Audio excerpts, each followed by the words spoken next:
பிறரின் உணர்வுகளை நுட்பமாக உணர்ந்து அதற்கு ஏற்றாற்போல செயல்படக்கூடியவர்கள் யாருன்னு பார்த்தீங்கன்னா கடகராசி தாங்க.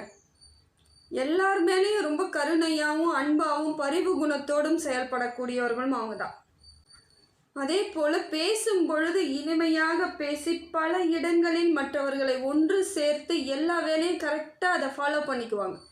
ஒரு வேலை அதிகமாக இருக்குது, செய்ய முடியாதுங்கிற பட்சத்துக்கு எல்லாரையும் கூப்பிட்டு சரியாக இதை நீங்கள் செஞ்சிடலாம் பண்ணிடலான்ற ஒரு எளிமையை படுத்தி அதை வேலை வாங்குறதுல அவங்கள மாதிரி ஒரு ஆட்கள் யாருமே இல்லை.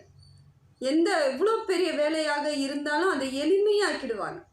இந்த சிறப்பான குணங்கள்லாம் இவங்களுக்கு இருக்குதுங்க. அதே போல் குடும்பத்திலும் அப்படி தான் நடந்துக்குவாங்க. எல்லாரையும் ஒரு அரவணைச்சி போகிறதுல இவங்கள மாதிரி ஒரு ஆட்கள் இருக்கவே முடியாது.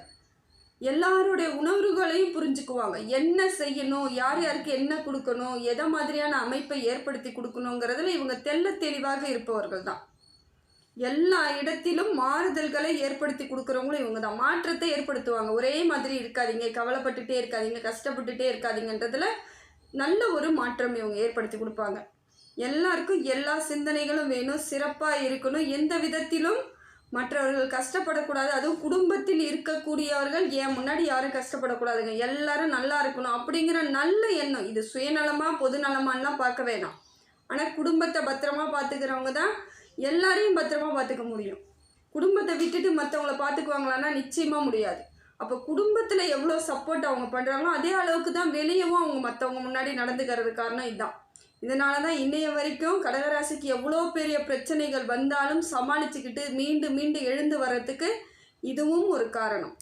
இப்படிப்பட்ட கடகராசிக்கு இப்போ கிரக நிலவரங்கள் எப்படி இருக்குது, இதற்கு மேற்பட்டு எப்படியான ஒரு அமைப்புகள் ஏற்பட்டு மாற்றம் ஏற்பட போகுதுன்னு சொல்லிட்டு ஒரு எளிமையான முறையில் பார்க்கலாம் பாருங்கள். உங்கள் ராசிக்குள்ளேயே செவ்வாய் பகவான் இருக்காருங்க. கடகராசியில் நீச்சகதியில் செவ்வாய் பகவான் இருக்கிறார். இதனால் என்னன்னு பார்த்தீங்கன்னா, உங்கள் ராசியில் நீச்சல் கதியில் இருப்பதனால் சில இடங்களில் பதட்டம் போல ஒரு மாதிரியான அமைப்பு ஏற்படும். டென்ஷனாக இருப்பீங்க. திடீர்னு சட்டுன்னு கோவம் வரும். ஏன் வருதுன்னு உங்களுக்கும் புரியாது, மற்றவங்களுக்குமே புரியாது. என்னால் தானே பேசிகிட்டு இருந்தாங்கன்ற மாதிரி இருக்கும். டக்குன்னு கோவம் வருது, பதட்டம் ஆகிறது, ஒரு பயம் வர்றது, தூக்கமின்மை அதிகமாக ஏற்படுறது, இதை மாதிரியான அமைப்பை செவ்வாய் பகவான் உங்களுக்கு கொடுக்குறாரு. வாரிசுகள் அவங்க மூலமாக உங்களுக்கு பிரச்சனைகள் வருவதற்கான வாய்ப்புகளும் அதிகமாக இருக்குங்க. சொத்து பிரச்சனைலாம் இப்போ தலை தூக்கி நிற்கும்.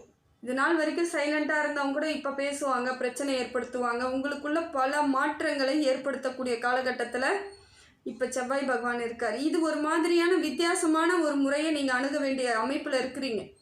நிதானம் தான் ரொம்ப முக்கியம். கோபம் வருவதற்கான சூழ்நிலை அமைந்தாலும் சில இடங்களில் நீங்கள் மௌனமாக இருக்கிறது தான் உங்களுக்கு சிறப்பு.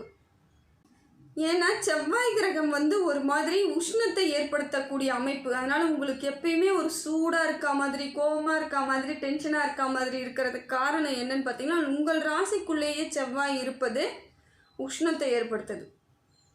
இது நாள் வரைக்கும் ஏதோ ஒரு விதத்தில் அமைதியாக அப்படியே சாமர்த்தாக இருந்த நீங்கள் கொஞ்சம் இப்போ ஆர்ப்பாட்டம் பண்ணுறது, கோவப்படுறது, டென்ஷன் ஆகிறது, கத்துறது, இதை மாதிரியான அமைப்பு தன்னால் நடக்கும். முடிந்த வரைக்கும் கையாளுங்கள். கொஞ்ச நாள் அதுவே சரியாயிடும்.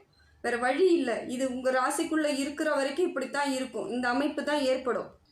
மேஷத்தில் பார்த்தீங்கன்னா புதன் பகவான் இருந்து தொழில் வளர்ச்சி ஏற்படுத்தி கொடுக்குறாருங்க. உங்கள் ராசிக்கு புதன் பகவான் மேஷ ராசியிலிருந்து பார்க்குறாரு. தொழிலில் நல்ல சிறப்பான அம்சம் ஏற்படுது. வாழ்க்கையில் பெரிய மாற்றத்தை இனிமேல் நீங்கள் சந்திக்கக்கூடிய அமைப்பை புதன் பகவான் கொடுக்குறாரு. அறிவு தெளிவு எல்லாம் கிடைக்கும். சிந்தனை தெளிவாக இருக்கும். உணர்வு பூர்வமாக எல்லாத்தையும் யோசித்து செயல்படுவீங்க. எந்த தொழில் செய்தாலும் வெற்றி அடையலாம். தொட்டது துளங்கக்கூடிய அமைப்பு. உங்கள் ராசிக்கு ஏற்றாற் போல் உங்களுக்கு என்ன தெரியுமோ அந்த தொழிலை நல்ல ஈடுபாடாக இருந்தீங்கன்னா இப்போ நிச்சயமான வெற்றி, உறுதியான வெற்றிக்கு புதன் பகவான் துணையாக இருக்கார். புதன் உங்களுக்கு மாற்றத்தை ஏற்படுத்தி கொடுக்குறாரு. அதே போல் தேக ஆரோக்கியத்தை கொடுக்குறாரு. இது நாள் வரைக்கும் உடம்புல ஏதோ பிரச்சனைகள் இருந்துக்கிட்டே இருந்துச்சு. நிறைய மருத்துவத்து செலவெல்லாம் பண்ணியிருப்பீங்க. இப்போ பார்த்தீங்கன்னா உங்களுக்கு ஒரு நல்ல அமைப்பு ஏற்படும். மருத்துவ அளவுக்கு இனிமேல் செலவு இருக்காது. ஒரு நிரந்தரமான மாற்றத்தை இப்போ நீங்கள் ஏற்படக்கூடிய காலகட்டத்தில் புதன் பகவான் இருந்து புத்திசாலித்தனத்தை கொடுக்கும் பொழுது படிக்கக்கூடிய பிள்ளைகள்லாம் நல்லா படிப்பீங்க. தெளிவான படிப்பு, தெளிவான ஆரோக்கியமான வாழ்க்கை, ஆரோக்கியமான ஒரு வேலை, இதை மாதிரியான அமைப்பெல்லாம் இப்போ ஏற்படக்கூடிய வாய்ப்புகளை உங்களுக்கு புதன் பகவான் கொடுக்குறார். இது ஒரு நல்ல அமைப்பு தாங்க. இந்த காலகட்டத்தை நீங்கள் தான் ஃபாலோ பண்ணி ஆகணும். ரிஷபத்தில் சூரியன், ரிஷபத்தில் இருந்து சூரிய பகவான் உங்கள் ராசியை பார்க்கறது லாபஸ்தானத்தில் இருக்காருங்க. உங்களுக்கு லாபத்தை ஏற்படுத்தக்கூடிய காலகட்டத்தில் இருக்கார். சூரிய பகவானால் பெரிய மாற்றம் உங்களுக்கு இருக்குது. ஏன்னா நவகிரகங்களின் தலைவன் சப்போர்ட் கிடைச்சிட்டாலே போதுங்க, எல்லா இடத்துலையும் மாறுதல் தான். வெற்றிக்கான வாழ்க்கை அறிகுறியை உங்களுக்கு இப்போ காமிக்கிறது யாருன்னு பார்த்தீங்கன்னா சூரிய பகவான். தொட்டது துலங்கும், தொழில் லாபம் ஏற்படும், பண வரவு உண்டாகும், பொருளாதார மாற்றம் ஏற்படும், செல்வ செழிப்போடு இருப்பீங்க. அந்தஸ்து, கௌரவம், உரிய அங்கீகாரம், உரிய மதிப்பு, இதையெல்லாம் உங்களுக்கு சூரியன் கொடுக்குறார். பல நாளாக உங்களை திரும்பி கூட பார்க்காதவங்க கூட இப்போ நீங்கள் யாருங்கிற இடத்த தேடி பார்ப்பாங்க. உங்களுக்குள்ளே இவ்வளோ திறமை இருக்கான்றத திரும்பி பார்ப்பாங்க. ஏன்னா எல்லாமே இருந்தும் மற்றவங்க கவனிக்காத இடத்துல நீங்கள் இருந்துட்டீங்க இத்தனை நாள் வரைக்கும். இப்போ பார்த்தீங்கன்னா சூரிய பகவானால் உங்களுக்கான உரிய நிரந்தரமான அங்கீகாரத்தை கொடுக்குறாருங்க. இது ஒரு காலகட்டம் நல்ல அமைப்பை தான் ஏற்படுத்தி கொடுக்குது. மன அழுத்தம்லாம் கொஞ்சம் தீர்வதற்கான காலங்கள் இருக்குது. எந்த ஒரு செயல் செய்து முயற்சி பண்ணாலும் வெற்றி தாங்க. தொழிலில் இருந்தீங்கன்னா முக்கியமாக அதிலிருந்து வெளியே வராமல் அதையே சிந்தனையோடு செயல்படும் பொழுது உங்களுக்கு பல மடங்கு லாபத்தை ஏற்படுத்தி கொடுக்குங்க.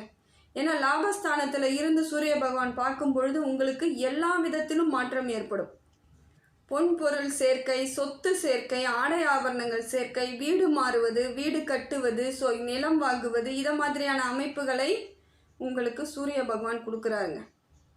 இது நாள் வரைக்கும் எத்தனையோ இடத்துல நீங்கள் அவமானப்பட்டிருக்கலாம். இப்போ பார்த்தீங்கன்னா உங்களுக்கான மரியாதை தேடி வரக்கூடிய காலகட்டத்தில் இருக்கிறீங்க.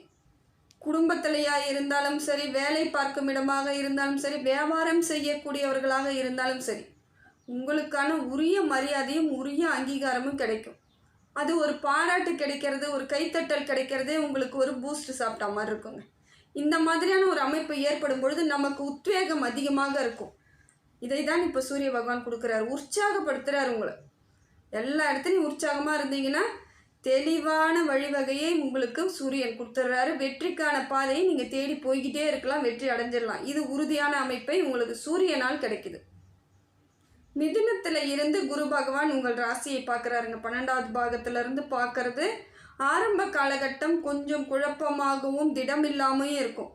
செய்கிற செயல்லாம் பாதியிலே நிற்கிற மாதிரியான ஒரு அமைப்பு இருந்தாலும் பிற்பகுதி உங்களுக்கு நல்லா இருக்குதுங்க.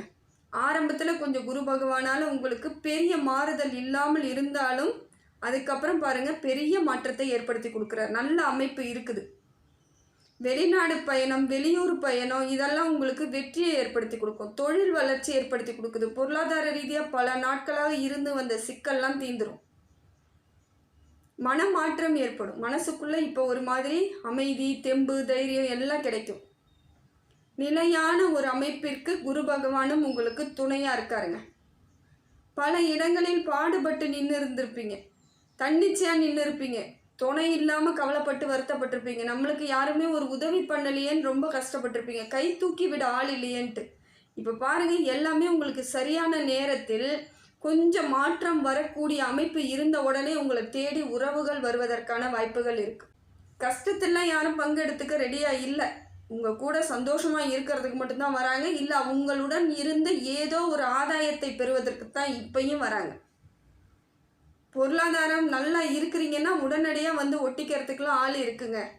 ஆனால் உங்களுக்கு ஒரு பிரச்சனைனா அவங்க யாரும் திரும்பி கூட நிற்க மாட்டாங்க. இதே சூழ்நிலை தான் எப்பயுமே அவங்கக்கிட்ட இருக்கும். இந்த வழிகளை நீங்கள் ஏற்கனவே நிறைய தாங்கியாச்சு. மறுபடியும் வராங்கன்னா ஓரளவுக்கு அவங்கக்கிட்ட எப்படி பழகணுமோ அப்படி பழகுங்க. இல்லை முடிந்த வரைக்கும் அவாய்ட் பண்ணிட்டு போகிறதே நல்லதுங்க. அவ்வளோ கஷ்டத்தை அனுபவிச்சிருக்கிறீங்க, கொஞ்சம் லஞ்சம் கிடையாதுங்க. எவ்வளோ கோர்ட்டு கேஸெல்லாம் பார்த்தவங்க நிறைய பேர். இதில் உறவுகளால் மட்டுமே கஷ்டப்பட்டவங்க இவங்க தான். இப்படிப்பட்டவர்களுக்கு இனி வரக்கூடிய காலங்களில் உறவுகள் வருவதற்கும் நண்பர்கள் வருவதற்கும் குரு பகவானால் நிறைய இருக்குது. பார்த்து நிதானத்தை நீங்கள் தான் கடைப்பிடிச்சுக்கணும். யார் எப்படின்னு இது நாள் வரைக்கும் தெரிஞ்சிருக்கும். அப்போ அவங்கக்கிட்ட நீங்கள் எப்படி பழகணுங்கிறதுல தெளிவான முடிவுகளையும் எண்ணங்களையும் செயல்படுத்தினா மட்டும் போதும். விட்டு கொடுக்குறன்ற பேரில் மறுபடியும் போய் சிக்கிக்காதீங்க. யாருக்கும் யாரும் விட்டு கொடுக்க வேணாம். அவங்கவுங்க இடத்துல கரெக்டாக நின்றுட்டாலே பல பிரச்சனைகள் தவிர்த்திடலாம். வாழ்க்கையில் அந்தந்த இடம் எது, நம்ம இடம் எது, நாம் யாருங்கிறது உறுதியான அமைப்பில் தெரிஞ்சுக்கிட்டாலே பல பிரச்சனைகளையும் பல தடைகளையும் தகர்த்திடலாம். அதனால் முடிந்த வரைக்கும் நீங்கள் யாருங்கிறத உணர்ந்து உங்கள் உறவுகளுடன் பழகினால் உங்களுக்கான வாழ்க்கை சரியான அமைப்பில் ஏற்படும். பதட்டம் இல்லாத ஒரு சூழ்நிலை அமையும். அதனால் முடிந்த வரைக்கும் இதை நீங்கள் கடைபிடிப்பது நல்லது. மீன ராசியிலிருந்து சனி பகவான் உங்கள் ராசியை பார்க்குறாருங்க. மீன ராசியில் ஜென்ம சனியாக இருக்கிறார். அப்போ அங்கே இருந்து உங்கள் ராசியை பார்ப்பது சனி பகவானும் சுக்கிரனும் சேர்ந்து பார்க்குறாங்க. இது நல்ல ஒரு மாற்றத்திற்கான காலகட்டம் தாங்க. நீங்கள் செய்த தர்மம், நீங்கள் செய்த புண்ணியம், நீங்கள் செய்த சிந்தனை, நீங்கள் செய்த நல்லது எல்லாம் உங்களுக்கு திருப்பி வரும். அது எதுவாக இருந்தாலும், நல்லதோ கெட்டதோ, நீங்கள் எதெல்லாம் பண்ணீங்களோ அதெல்லாம் கிடைக்கிறதுக்கான காலகட்டத்தில் சனி பகவான் உங்களுக்கு உறுதியாக இருக்கார். தொழில் வளர்ச்சி ஏற்படுத்தி கொடுப்பார், மன மாற்றத்தை ஏற்படுத்தி கொடுப்பார், மனசுக்குள்ளே நிம்மதியை கொடுப்பார். அதே போல் பொருளாதார ஏற்றம், தொழில் லாபம். வியாபாரத்தில் முதலீடு போட்டுட்டேங்க, ஆனால் லாபம் இல்லை, நஷ்டமாகவும் இல்லை லாபமும் இல்லை, அப்படியே உட்காந்துட்ருக்கேன், வட்டி மேலே கட்டிகிட்டு இருக்கிறேன்னு வருத்தப்படுறவங்களுக்குலாம் இப்போ நல்ல லாபம், விற்று தீந்துடும். மறுபடியும் புதுசாக பொருள் எடுத்து மறுபடியும் வியாபாரம் பார்த்து உங்களுக்கான உரிய அங்கீகாரத்தை கிடைப்பதற்கான காலகட்டத்தில் சனி பகவான் இருக்கார். அதே போல் தர்ம சிந்தனைகள் இப்போ உங்களுக்கு அதிகமாக ஏற்படும். நிறைய நல்லது பண்ணணுன்ற எண்ணத்தில் நிறைய பாடுபடுவீங்க. உதவின்னு கேட்டால் கண்டிப்பாக கிடைக்கக்கூடிய இடம் உங்கள் இடமா தான் இருக்குன்னு மற்றவங்களுக்கும் தெரிஞ்சு வருவாங்க. நிறைய நல்லதுகளை செய்யக்கூடிய அமைப்பை சனி பகவான் உங்களுக்கு கொடுக்குறாரு. ஒழுக்கம், கடமை எல்லாமே இப்போ உங்களுக்கு தன்னால் வந்துடும். ரொம்ப சரியான அமைப்பில் இருக்கணும்னு தோணும். எந்த விதத்திலும் தவறு ஏற்படக்கூடாதுன்னு சிந்தனை ஏற்படும். ஆன்மீகத்தின் மீது பெரிய நாட்டம் இருக்கும். இது நாள் வரைக்குமே ஆன்மீகத்தின் மீது ஈடுபாடோடு இருந்தாலும் இப்போ பார்த்தீங்கன்னா அதிகப்படியாகும். நிறைய கோவில்களுக்கு போகிறது, நிறைய தர்ம சிந்தனைகள் செய்கிறது, நிறைய தர்மங்கள் செய்கிறது, கோவில்களுக்கு உதவி செய்கிறது, இதை மாதிரியான அமைப்பு உங்களுக்கு நல்ல மாற்றத்தை ஏற்படுத்தி கொடுக்குதுங்க. சுக்கிரனால் பார்த்தீங்கன்னா திடீர் பொருளாதார வரவு, திடீர் பண வரவு, செல்வ செழிப்பு, கொடுத்த இடத்துலேருந்து வரலன்னு நினச்சிட்டு இருப்பீங்க, நிம்மதி, பெருமூச்சு விடுவீங்க. இதையெல்லாம் சுக்கிர பகவான் கொடுக்குறார். திடீர் யோகத்தை தரக்கூடிய அமைப்பில் இருக்கிறது ஒரு நல்ல மாற்றம் தாங்க. இது நாள் வரைக்கும் எத்தனையோ பிரச்சனைகளை சந்தித்து இருந்தாலும் இப்போ பார்த்தீங்கன்னா உங்களுக்குள்ள பல மடங்கு தெளிவு கிடைச்சிடும். அதே போல் தேஜஸாக இருப்பீங்க. பார்க்கும் பொழுதே ஒரு அழகு, அன்பு எல்லாம் தெரியக்கூடிய அமைப்பில் இருக்குது. இந்த காலகட்டம் உங்களுக்கு நல்ல ஒரு அமைப்பில் இருக்குதுங்க. அடுத்தது பார்த்தீங்கன்னா சிம்மத்தில் கேது பகவான் இருந்து உங்கள் ராசியை பார்க்குறார். கேது பகவானால் உங்களுக்கு பெரிய மாற்றம், நன்மைகள்ங்க. பேச்செல்லாம் திறமையாக பேசுவீங்க. குடும்பத்தின் மீது பெரிய பற்று வைப்பீங்க. சொத்துக்கள் சேர்வதற்கான வாய்ப்புகள் இருக்குது. அதே போல் அரசாங்கத்தின் மூலமாக ஏதாவது உங்களுக்கு கிடைக்கணும்னு நினச்சிட்டு இருந்தீங்களா, அதெல்லாம் கிடைச்சிடும். குடும்ப வருமானம் கூடும். குடும்பத்திலேருந்து இப்போ பார்த்தீங்கன்னா ஒரு ஆள் சம்பாதிக்கிற மாதிரி இருந்து இப்போ 2 பேர் 3 பேர் சேர்ந்து சம்பாதிச்சு பல பிரச்சனைகளை தீர்ப்பீங்க. கடன்களை எல்லாம் தீர்க்கக்கூடிய காலகட்டம் வந்துடும். கேது பகவான் உங்களுக்கு நல்ல ஒரு மாற்றத்தை ஏற்படுத்தி கொடுக்குறாருங்க. குடும்பத்திலேயும் ஒற்றுமை ஏற்படும். கணவன் மனைவியிடையே ஒற்றுமை ஏற்படும், புரிதல் ஏற்படும். அதுக்கு மேலே என்னங்க, இதெல்லாமே எதிர்பார்த்துட்டு இருந்தவங்களுக்கு இது கிடைக்குது. அதே போல் விநாயகர் வழிபாடு பண்ணுங்க, இன்னும் மேலும் மேலும் சிறப்பாக இருக்குங்க. மேலும் மேலும் இன்னும் வெற்றிக்கான வழிகளை அதிகமாக தேடிக்கிட்டே இருப்ப மாதிரி ஒரு அமைப்பு இருக்குது. சீக்கிரமாக கூடிய விரைவில் பல மாற்றங்களையும் பல முன்னேற்றங்களையும் அடைவதற்கு கேது பகவான் உதவியாக இருக்கார். இது நாள் வரைக்கும் எதிரிகள் அதிகமாக இருந்து தொல்லை பண்ணிகிட்டு இருந்தாலும் இப்போ பார்த்தீங்கன்னா அவங்களாம் அடங்கி போகிறதுக்கான காலகட்டத்தை கேது பகவான் கொடுக்குறார். இனிமேல் யாரும் உங்ககிட்ட அனாவசியமாக பிரச்சனை பண்ண மாட்டாங்க. இழந்தது அத்தனையும் சேர்வதற்கான காலகட்டத்தில் கேது பகவான் இருக்காருங்க. ராகு பகவான் 8வது இடத்துல இருந்து உங்கள் ராசியை பார்க்குறாருங்க, கும்பத்திலேருந்து பார்க்குறாரு. ராகுவால் பெரிய பிரச்சனைகள் உங்களுக்கு கிடையாது. இருந்தாலும் சில இடங்களில் ஒரு பதட்டம், ஒரு நிம்மதி இல்லாத மாதிரி ஒரு பயம் இது ஏற்பட வைப்பார். பொருளாதாரம்லாம் இருக்குது, அதே அளவுக்கு செலவையும் கொடுக்குறார். செலவு, வருமானத்துக்கு ஏற்ற செலவு இருக்குதுன்னு அர்த்தம். பரவாயில்ல பண்ணுங்க, ஏன்னா எல்லாமே நல்ல செலவாக தான் இருக்குது. தவறுதலான ஒரு அமைப்பு உங்களுக்கு கிடையாது. ராகுவாலையும் இந்த மாதிரி அமைப்பு இல்லை. இருந்தாலும் செலவு ஏதோ ஒரு விதத்தில் சுப செலவுகளை உங்களுக்கு கொடுத்துட்ருக்காரு. திடீர் யோகத்தை தரக்கூடிய அமைப்பில் ராகு பகவான் இருந்து பல மாற்றங்களை ஏற்படுத்தி கொடுக்குறாருங்க. ஆன்மீகத்தின் மீது பெரிய நாட்டம் ஏற்படுது. அதே போல் அப்போ இப்போ நீங்கள் வந்து ஆன்மீக சிந்தனை தலை தூக்கி நிற்கிறதுனால நீங்கள் கண்டிப்பாக எல்லா விதத்துலையும் ஜெயிக்கிறதுக்கான காலம் வந்துருச்சுன்னு நினைக்கிறேன். ஏன்னா கேது பகவானாலையும் அப்படி இருக்குது, புதன் பகவானாலையும் உங்களுக்கு, ராகு பகவானாலையும், சூரிய பகவானாலையும் உங்களுக்கு ஆன்மீக சிந்தனை ஏற்படுற மாதிரியான அமைப்புலேயே எல்லாருமே சேர்ந்து ஒன்றா இருக்காங்க. அப்போ உங்களுக்கு நல்ல காலம் பிறந்துருச்சுன்னு அர்த்தம். இதில் எல்லா விதத்திலும் மாறுதல் ஏற்படும். எப்பொழுதும் இறை மீது உங்களுக்கு நம்பிக்கையும் இறை மீது ஒரு ஆற்றலும் இருக்கும் பொழுது வாழ்க்கை தெள்ள தெளிவாக நீரோடை போல் ஓடப்போகுது, சரியாயிடும். இது நாள் வரைக்கும் எவ்வளோ பிரச்சனைகளை சந்தித்தாலும் இனி வரக்கூடிய காலங்களில் உங்களுக்கு சிறப்பான பலன்களை உங்களுக்கு அள்ளி கொடுக்குதுங்க எல்லா கிரகங்களுமே.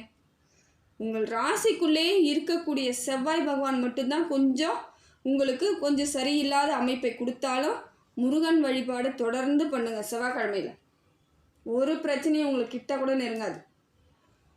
ஏன்னா எதாவது சின்ன சின்ன பரிகாரங்கள் செய்தாலே போதுங்க.